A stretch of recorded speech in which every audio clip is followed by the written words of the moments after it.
Hey guys, today I'll show you an apocalyptic horror TV series named Love You as the World Ends, Season 1. Spoilers ahead. Watch out and take care. The drama begins with a car mechanic named Hibiki, who was on his way to work. Unexpectedly, he encountered a tunnel collapse. He was trapped inside for a full 4 days. In this pitch-black environment, without food, water, or phone signal, he relied on his incredibly strong will to survive and dug an exit out eventually. But to everyone's surprise, when he emerged from the tunnel, the world seemed to have descended into an apocalypse. The streets were empty, the transportation system paralyzed, signals interrupted, and the ground was smeared with blood. Confused, Hibiki had no idea what had happened. He ran to his workplace, only to find it eerily silent and deserted, except for decaying bodies. Suddenly, he heard a chewing sound coming from within the building. Upon investigation, he discovered that the manager was gnawing on a corpse. The manager noticed Hibiki, slowly rose, but suddenly lunged at him with a terrifying look. Hibiki, who had never seen such a scene before, was petrified but managed to narrowly avoid the manager's attack and locked him inside a room. More zombies started to swarm towards Hibiki. Knowing he couldn't stay there much longer, he fled the building as fast as he could. Fortunately, he found a small truck and barely managed to escape the zombies. Perplexed, Hibiki finally got some information through the car's radio. It turned out that during the 4 days he was trapped in the tunnel, a terrifying zombie virus had broken out.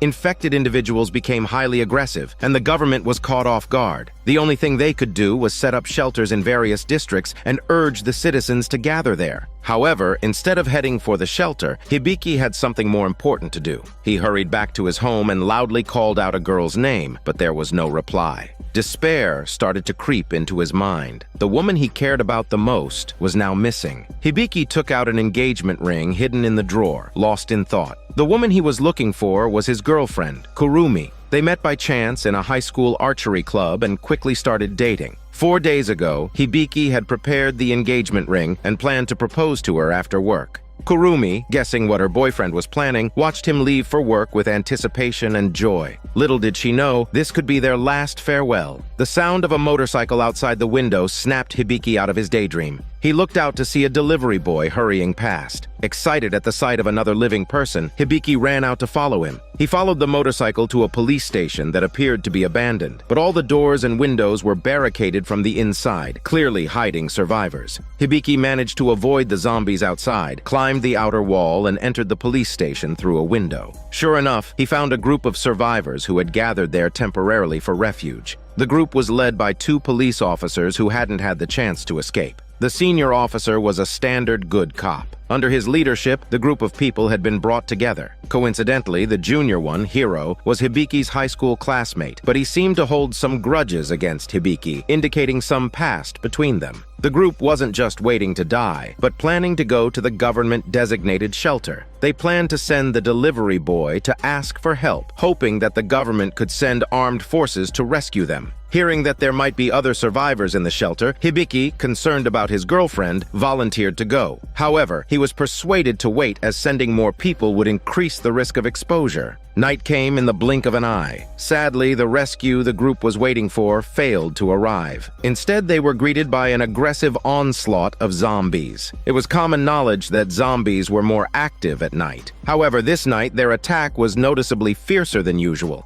An old man among the survivors deduced that the zombies must have been attracted by the scent of blood. It turned out that Hibiki had accidentally cut himself when he arrived during the day, leaving a trail of blood. Thankfully, the 2 policemen in the group were armed and, coupled with the previously strengthened defenses, they managed to repel the zombie attack. By the next day, the delivery boy still hadn't returned, suggesting ill fate. The food and medical supplies were dwindling rapidly. The senior officer persuaded everyone to make a breakthrough and head towards the shelter. Everyone agreed to his suggestion. After arming themselves, they hurriedly set off. It seemed that the zombies were not particularly active during the day. They encountered only a few scattered zombies along the way. Hibiki was initially fearful, but it did not hinder their journey. The group managed to reach the shelter successfully, but there wasn't a single living person in sight. It seemed nothing like a shelter at all. Anxiety surged among everyone. Hibiki even found a medical record book from the hospital where his girlfriend Kurumi worked. Seeing this, he became anxious and frantically went to look for her. However, despite searching the entire hospital, he didn't find a single person. All he found was his girlfriend's dropped work ID on the ground. Hibiki was incredibly disheartened at the time, but he was firm in his belief that Kurumi was still alive, and he declared he wouldn't give up.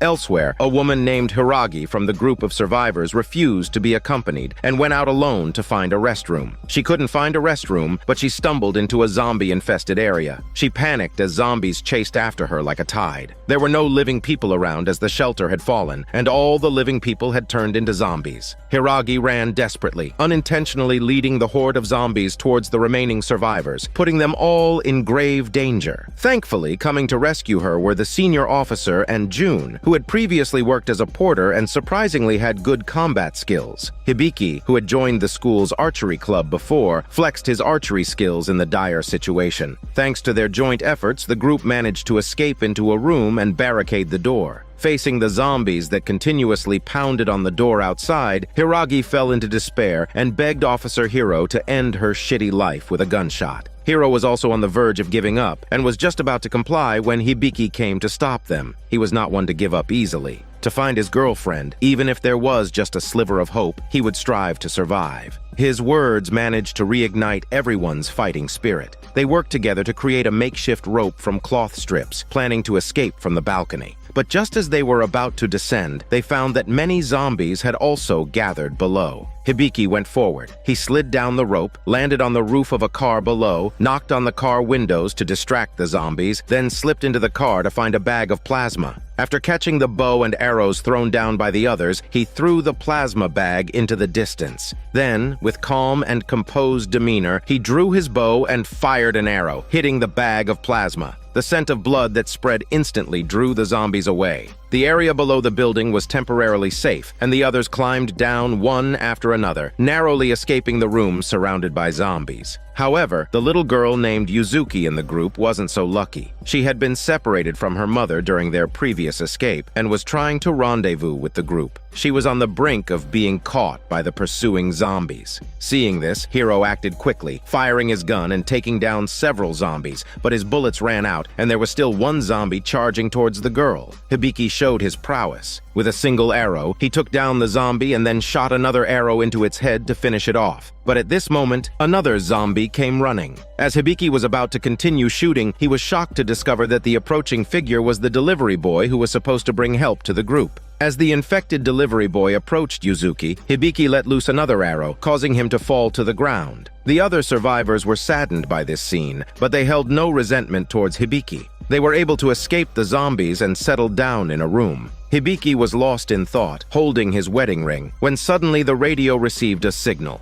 It was from his girlfriend Kurumi, who was desperately calling for help. Hibiki was both joyous and panicked upon hearing this, and he was determined to find his girlfriend. Without a second thought, he set off to rescue her, but he was a step too late. By the time he arrived, there was no one to be found, only a few bodies lying on the ground. The senior officer looked at the scattered shell casings on the ground and deduced that Hibiki's girlfriend had been rescued by the military. As it turned out, Kurumi was currently on a military vehicle heading to the only safe zone in the city, the Yokosuka base. The shelter she had stayed previously had fallen due to a few infected individuals sneaking in. Only Kurumi and a few other survivors managed to escape. They were later rescued by the military while trapped in a bus at the research institute. The senior officer, aware that the military usually stationed at Yokosuka, suggested that everyone head there together. Everyone agreed without hesitation. Needless to say, Hibiki was even more eager to go there to find his girlfriend. Hibiki quickly repaired a car on the roadside. However, they discovered that they needed more gasoline to reach their destination. So, the senior officer and bearded man left the group to search for gasoline. Meanwhile, the old man looked downcast and remained silent. It turned out he had been bitten by a zombie while escaping the shelter. Fearing that he would be abandoned if he told anyone, he kept quiet. However, it was impossible to hide the truth for long. The smell of his wound attracted a continuous stream of nearby zombies. Despite June, a martial arts expert, continuously successfully fighting off the zombies and Hibiki's arrows not missing their mark, the number of zombies was just too great. It seemed endless.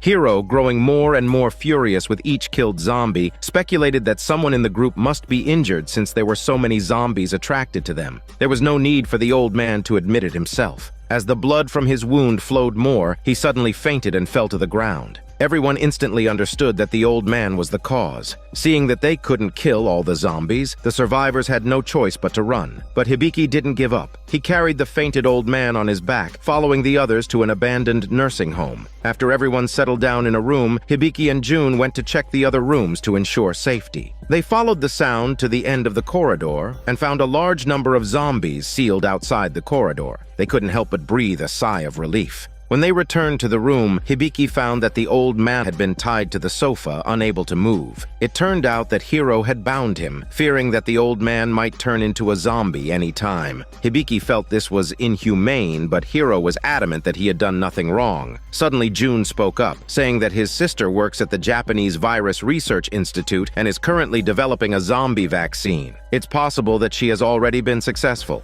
If they could reach the research institute, there might be hope for the old man. Looking into Hibiki's determined eyes, Hiro handed him a dagger, implying that if he wanted to take responsibility, he should do so to the end. Meanwhile, the senior officer and the bearded man have finally found a gas station and are filling up on gasoline when they suddenly hear gunshots in the distance. The senior officer runs over to investigate and discovers a group of military soldiers in a battle with zombies. After joining them in the fight and making inquiries, he learns that an operation is being performed in the room behind the soldiers, and the smell of blood has attracted a lot of zombies. The soldiers must kill the incoming zombies promptly to protect the operation. It turns out that these soldiers are the ones who previously rescued Hibiki's girlfriend. Earlier, the military vehicle had an accident while avoiding zombies. One of the survivors was critically injured in the chest. Fortunately, a senior doctor was with them who examined the injured party and suggested immediate surgery. Kurumi volunteered to assist as she was a medical intern with 1 year of work experience.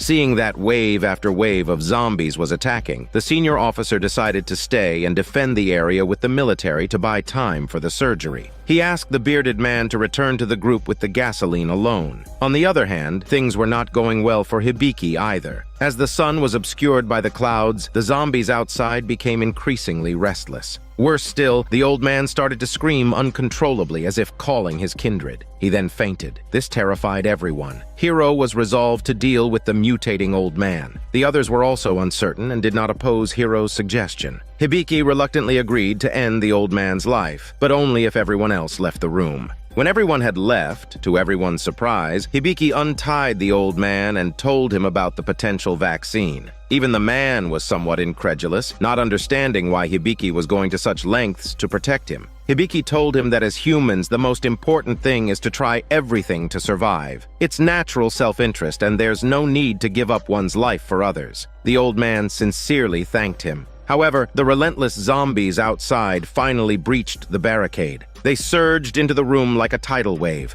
Naturally, Hibiki and his group were no match for this force, and without a second thought, they started to flee. Everyone rushed towards the stairs, escaping to the basement. Hibiki, true to his word, did not abandon the old man. He carried him on his back as they ran for their lives, but their speed was too slow. It looked like they were about to be overtaken by the zombies when June rushed to help. Together with Hibiki, they managed to take down the first wave of zombies. However, another large wave of zombies was fast approaching. The old man forcefully pushed Hibiki away, urging them to escape quickly. Despite Hibiki's reluctance, he was dragged away by Hiro and June. The old man watched as everyone made it inside the iron gate, then quickly closed the door from the outside, using his body as a blockade. In a blink of an eye, the old man was engulfed by the oncoming horde of zombies. His sacrifice bought the group a significant amount of time, and Hibiki and the others finally managed to shake off the pursuing zombie horde. The others felt a measure of guilt for their previous treatment of the old man, while Hibiki was more filled with sorrow.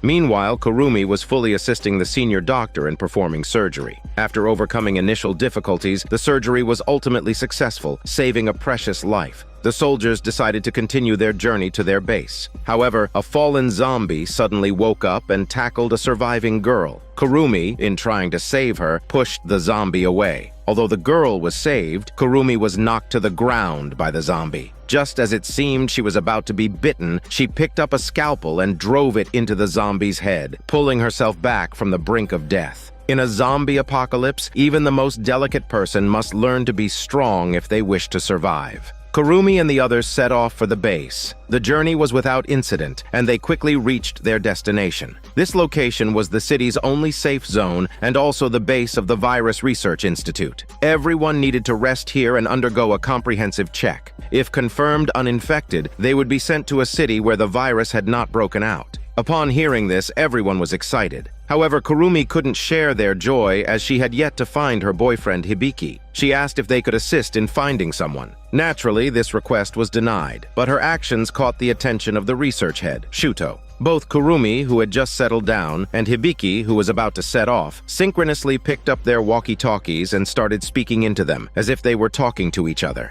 Even though they couldn't hear each other, their words were surprisingly consistent, both concerned about the other's safety and repeating the promises they had made to each other. It felt like they were having a conversation across the void. Shuto seemed to take a special interest in Kurumi and came over to tell her that they had received a radio signal indicating that a group of people was approaching. Kurumi urgently told Shuto that the person she was looking for was named Hibiki and requested him to keep an eye out. Upon hearing this, Shuto had an odd look in his eyes, but he simply said no problem and walked away. Here, Hibiki and his group quickly hit the road after the senior officer's arrival. They reached their destination without obstacles. As soon as the car stopped at the front gate, they hurriedly got out and started calling for help. The senior officer confidently stepped forward. However, a gunshot was fired, causing the senior officer to fall to the ground and die. This sudden incident left everyone in disarray. Hiro nearly lost his mind. In his anger, he fired several shots at the opposing soldiers. Hibiki stayed calm. He knew that this was not the time for confrontation, especially since they were on someone else's doorstep. He pulled Hiro and the others into the car, and they hurriedly drove off.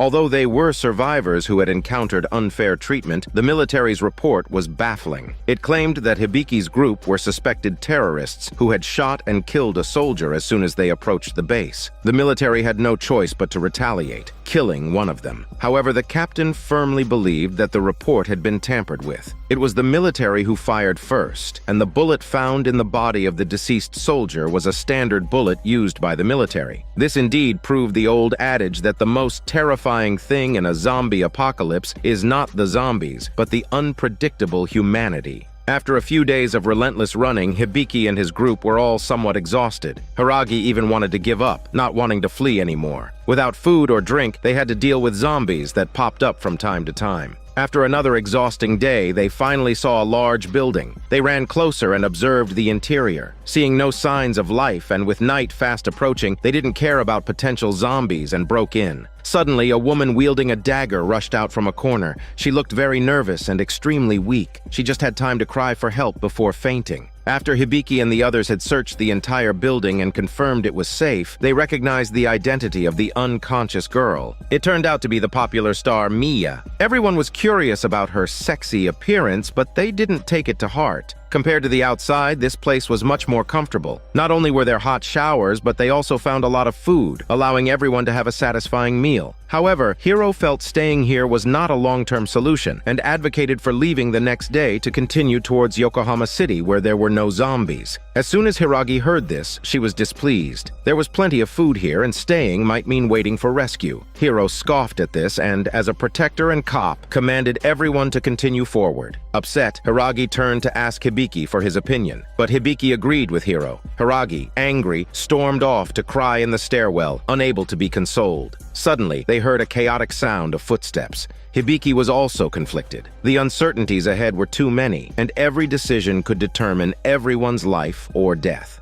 At this time, the recently awakened Mia appeared and sincerely asked Hibiki if she could join his team. However, Hibiki was wary of the suddenly appearing Mia and asked her how she had managed to survive here for so long. Suddenly, a gang of people carrying katanas appeared. Their leader, Kuwata, coldly declared that they were the real masters here, having cleaned up all the zombies. Mia seemed very afraid of them, probably due to prior encounters. Although the opposing group was larger, Hibiki was not afraid because Hiro had a gun. If it came to a fight, it was uncertain who would win. However, Kuwata seemed calm. He had captured Hiragi, who had been left alone. He proposed a deal, asking Hibiki to hand over his gun, and he would release Hiragi. He gave them one night to consider. As he was leaving, Kuwata ominously warned Hibiki to be careful, as Mia had mental problems. Living in a safe base, Kurumi yearned to meet with Hibiki. She happened to learn of his whereabouts and hoped to accompany the research team in their sample collection process and find her boyfriend. The head researcher, Shuto, seemed to see something special in Kurumi, telling her that the Institute's most important mission was to develop a vaccine against the zombie virus, and that she would need to pass a test to join the sample collection team. The challenge, which was no small feat for Kurumi, involved extracting blood samples from living zombies, which was much harder than doing so from the deceased. At first, Kurumi couldn't bring herself to face the brutal zombies, but she wasn't one to give up easily. She decisively cut her wrist with a knife. The smell of her gushing blood attracted the attention of the zombies, giving her the opportunity to successfully extract blood from a zombie's neck. She passed the test with her astounding intelligence and courage, and finally gained the approval of the Institute. She could now go out with the research team to collect samples. The senior researcher, Yoon, had been watching the preferential treatment Kurumi received from Shuto, and finally couldn't help but voice her doubts. Shuto then showed her the results of Kurumi's blood test. It turned out that Kurumi's blood contained antibodies against the zombie virus, possibly making her a potential savior. After a discussion among the survivors, Hibiki stated that they couldn't give up their guns and had to save people. But before all that, they had to address the issue of Mia. She was a bit mysterious, her origins unclear. Why would a person from another city live here? Mia didn't seem to want to explain. She ran out alone, and Hibiki followed her, stating that he had to be tough on others for the sake of the team. He had been too naive before, which put everyone in danger. It seemed that Mia genuinely wanted to join, so she finally revealed her secret. She led everyone to a room with a zombie tied up. It turned out that the zombie was Mia's boyfriend. She had come to this city to meet him, but a zombie virus outbreak occurred. At first, she and her boyfriend had a harmonious relationship with Kuwata until her boyfriend was bitten and turned into a zombie. Kuwata insisted on killing him, but Mia couldn't bear it, so she broke off with them and hid her boyfriend. Hibiki was moved by Mia's perseverance for love and accepted her. Everyone regrouped to make a plan. It turned out that there was another gun among the senior officer's belongings, which made it 2 guns with the one held by Hiro. This was something their opponents would hardly anticipate. Soon, it was time for the exchange. Mia, Yuzuki, and her mother stayed in the room and did not participate in the action. However, Mia's face was a bit gloomy, and she ignored Yuzuki's questions. The bearded man, Jun, and Hiro were the ones who went out for the trade. As soon as the 3 met, they got a surprise. The number of people on the other side was much larger than expected. Jun and his companions were quickly surrounded. The situation was more severe than they had anticipated. Hiro calmly threw the handgun and the bag of bullets. Kuwata was a man of his word, and after picking up the gun, he released Hiragi. Kuwata seemed more confident after getting the gun and called out for any ambushes to reveal themselves. He had noticed that Hibiki, who seemed skilled, was not present.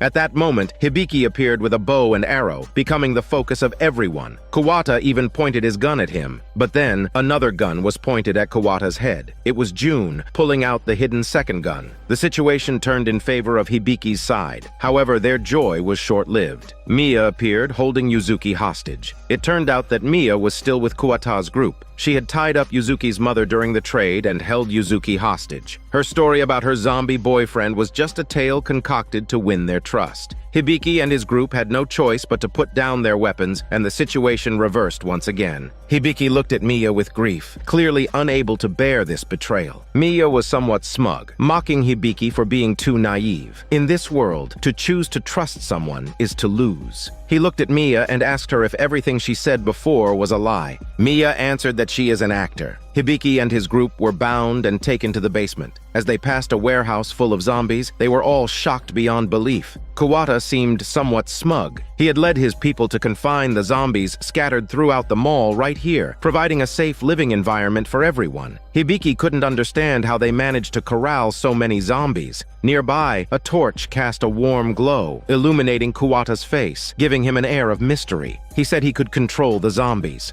Following his words, the lights suddenly went out. But of course, this was no magic he wielded, just a power outage. Hibiki and his group were then locked in another warehouse not far away. Even though Kawata had obtained a handgun, he had no intention of letting them go, worried that they would seek revenge. A henchman came to report that due to the power outage, someone was trapped in the elevator. To save them, they needed to fix the broken generator. But none of the people present had the skills, so Hibiki volunteered, claiming he could attempt the repair. After all, he used to be a car mechanic. Kawata suspected Hibiki might try some trick, but he had no choice. The generator had to be fixed as soon as possible. In the end, Kawata assigned 2 people to accompany Hibiki to conduct the repairs. Meanwhile, Kurumi and a team of soldiers had arrived at a nursing home. The soldiers got out of the vehicle one after another to check the surroundings. Mia was drawn to a message board by the roadside, full of notes written to missing loved ones. She didn't want to miss any opportunity, so she too wrote a message and stuck it on the board. Suddenly, a sword was pointed at her. It was one of Kawata's men, and Kurumi was abducted and taken into the nursing home.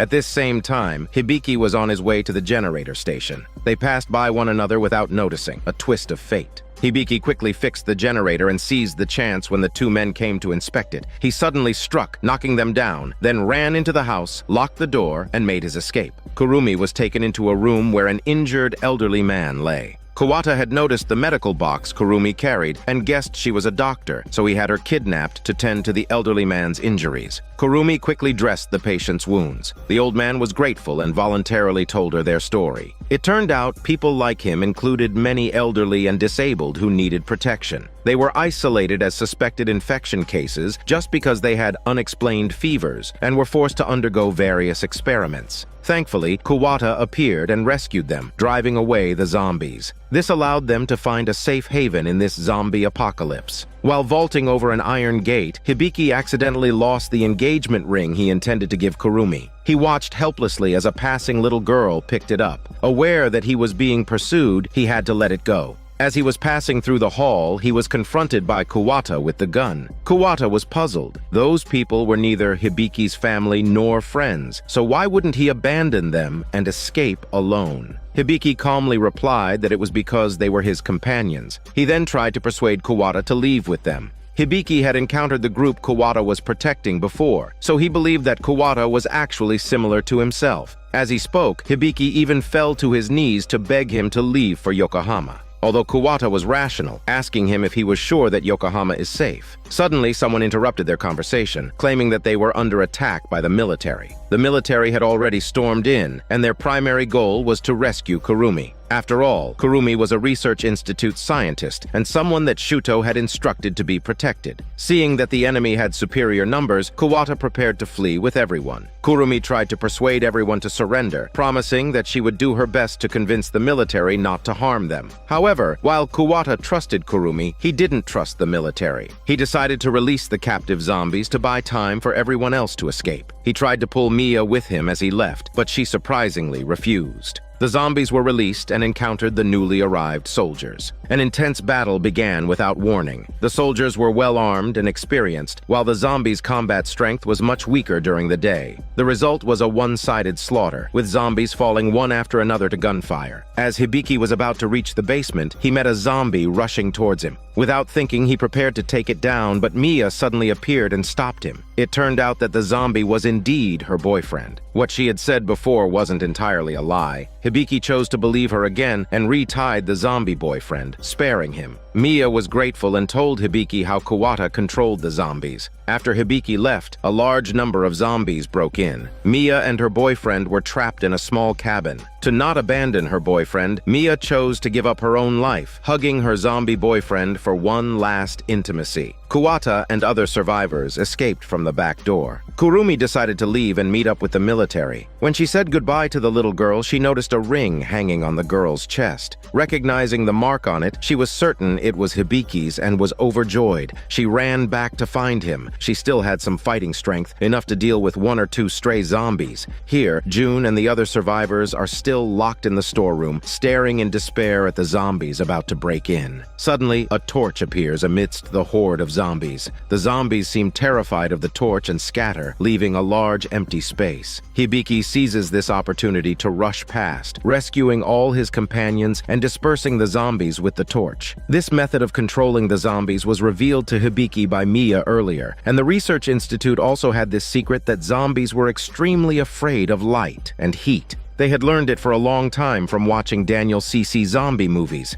Hibiki and his group moved quickly. As they passed the stairwell, he faintly heard Kurumi's call for help. It didn't seem like an illusion, but with a horde of zombies chasing from behind, Hibiki had to keep running. The group finally escaped from the nursing home, running into retreating soldiers. Hiro had always held a grudge against them, and seeing his enemies made his blood boil. He raised his bow and shot one of them down. By the time Hibiki realized what had happened, it was too late. He could only grab Hiro and run to the safe zone. At the safe zone, Hibiki was angry with Hiro. The person Hiro had shot was a living human. Hiro had also been discontent with Hibiki for a long time, and their conflict came to a head. After a big argument, they decided to part ways. Hiro forced the others to declare whether they would follow Hibiki or himself. Before everyone could make a decision, Hibiki expressed guilt for his previous failed leadership that led to everyone being captured by Kawata. After that, he left on his own. On the other side, Kurumi looked at the soldier shot dead by the arrow, her expression complex. She then got in the car to return to base, holding the ring Hibiki had left behind, silent.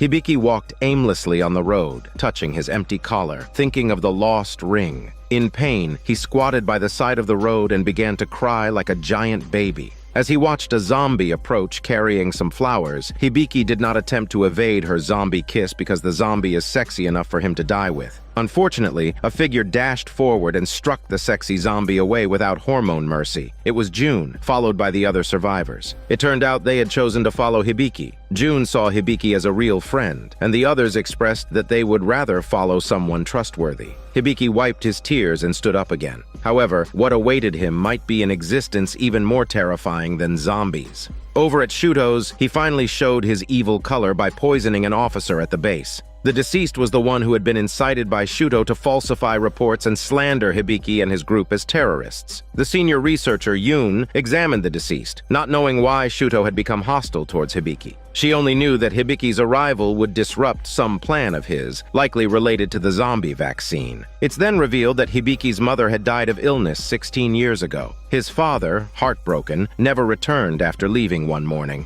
Over the years, Hibiki and Kurumi had been searching for his father, but every search ended in disappointment. The doctor who had announced the death of Hibiki's mother was none other than Shuto. Clearly, he had noticed Hibiki at that time, which led to his attempt to prevent Hibiki from entering the base. Hibiki and his team risked their lives to venture into a hospital, dodging countless zombies. Their mission was to find medication for Yuzuki, who was suffering from asthma. Unfortunately, the hospital's pharmaceutical supplies seemed to have been ransacked, leaving Hibiki and his team empty-handed. Seeing the dwindling supply of Yuzuki's asthma medication, they knew it wouldn't last until they could reach the quarantine zone outside Yokohama City. Hibiki was not one to give up easily. The next day, he led the group to a port where they found a safe boat. After ensuring it was secure, he settled everyone inside. Hibiki, along with June, prepared to venture out again in search of medication. Before leaving, he warned the group not to leave the boat and to stay away from a nearby blood-stained ship, as it might be infested with zombies. The disappearance of the hospital's medication was actually orchestrated by Shuto from the Research Institute, as part of his secret plan to hoard resources. Having Kurumi, who carried the zombie antibody gene, was also a part of his plan. Kurumi's role as a medical intern allowed her to integrate into the base, spending her days treating the soldiers. To her surprise, she encountered Hiro, who was wearing a military uniform. It turns out, after parting ways with Hibiki and the others, Hiro had learned that his secret crush Kurumi was at the base. He secretly came over, intending to escape with her. Kurumi refused, not knowing the situation. Hiro became frustrated and lied, telling her that her boyfriend Hibiki was dead as shit. Upon hearing this news, Kurumi felt as if her world collapsed, and she was left soulless. The scene was witnessed by the captain, who found it suspicious suspicious and questioned Hiro, exposing his fake military identity and detaining him. Before he could investigate further, the captain heard cries for help outside. Rushing out, he found a zombified soldier wandering around, causing the survivors to scatter in fear. The soldier was quickly killed. It was soon discovered that the soldier who had been bitten was supposed to have his wound examined by Kurumi. However, Kurumi had neglected her duties, and the virus spread, turning the soldier into a zombie. Shuto learned about the reason for Kurumi's desolation from the detained hero, and quickly arranged for soldiers to find Kurumi. Fortunately, the captain arrived in time to save Kurumi, who was contemplating suicide. Back at the research institute, Shuto reprimanded Kurumi for neglecting her duty, leading to a young girl being bitten and mutated by the zombie. Kurumi was close to breaking down. Shuto took advantage of her vulnerability, stating that her life no longer belonged to her. She must forget Hibiki and devote the rest of her life to the medical field as a form of self-redemption. After a night of contemplation, Kurumi removed Hibiki's ring and found Shuto, expressing emotionlessly that she was willing to devote everything to the research, hoping to develop a vaccine as soon as possible to cure the mutated girl. Shuto's goal was finally achieved. On this side, Hibiki and June were preparing to head to another hospital. En route, they managed to rescue 3 individuals who were surrounded by zombies. Inquiring further, they found out that these survivors were journalists from Yokohama City, outside the quarantine zone, who had come to document the news. Hibiki was finally able to confirm that Yokohama had not yet been hit by the zombie virus. Surprisingly, one of the men turned out to be the father of Yuzuki, the little girl suffering from asthma. He drew a map for him to reunite with Yuzuki and her mother.